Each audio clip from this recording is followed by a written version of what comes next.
Howdy y'all. This week we're going to do a natural edge bowl. This is the second turning of this natural edge bowl. It was turned about 9 months ago as a wet piece, and now it's been left to dry for the 9 months time in a paper bag. And now we're going to re-true it up and finish it up all in one shot.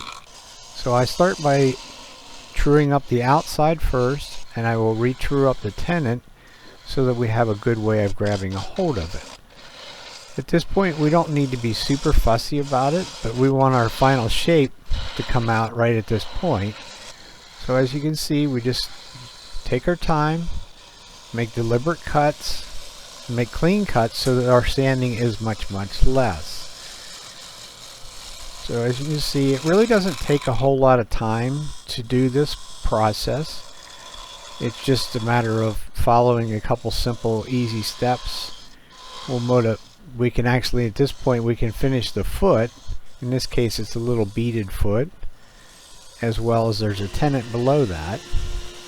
And like every other project, there's a fair amount of sanding. It's not overly difficult to sand a natural edge. You just have to keep in mind that, when you get to the outside, we have an interrupted surface, so light pressure, maybe turn the speed up a little bit higher than I would normally sand a piece that wasn't interrupted, but that's really basically all you need to do. It's not very difficult, and we flip it around, turn the inside, we'll sand the inside, and then we'll be off to finishing.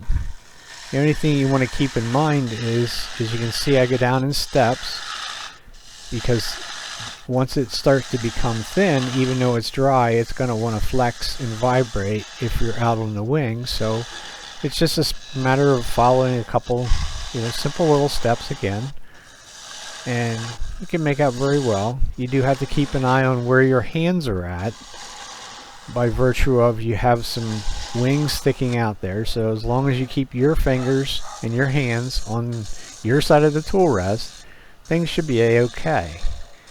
But you just got to keep in mind, because you'll be paying attention to what you're doing on the inside, and won't be paying attention that that wing is going to come around and smack your hand. In this case, the bark stayed on this piece, which doesn't always happen, but it did this time. And now once it's sanded, we'll move on to our finishing, which is going to be the Parfix 3408. It's my favorite finish. I do sell it, but that's not really why it's my favorite finish. It's just very easy to use. It's very quick and very simple. It's just a one coat application. It has no odor, no smoking paper towels, and has a 40-second time delay. So it's very quick, and it's not prone to the dust that might be around if you had a finish that took hours to dry. Once the finish has set up and cured, which is a 24-hour cure time, then I can come back, and I'm using a vacuum chuck. If you don't have one, it's not the end of the world. It's just something I have that I've picked up over the years. Makes it a little easier to take the foot off of something like this. But like I say, it's not necessary, as you'll see here in a couple seconds, why I will actually break this free and nothing happens to the bowl. That's because it's being held on with a vacuum. So it's just a matter of finishing up the very bottom. I do put two little lines in. Once again, we're going to sand some more. Start with like 180, 220 and go up to 800. Sign it on the bottom, and then go to the buffing wheels. Once again, this is already cured for 24 hours. So I'm buffing it with Walnut is the first thing. Walnut comes from across the pond.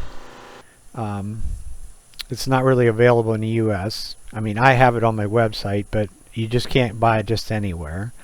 But a coat of buff it with the Walnut, and then a coat of carnauba wax over the top, inside and out.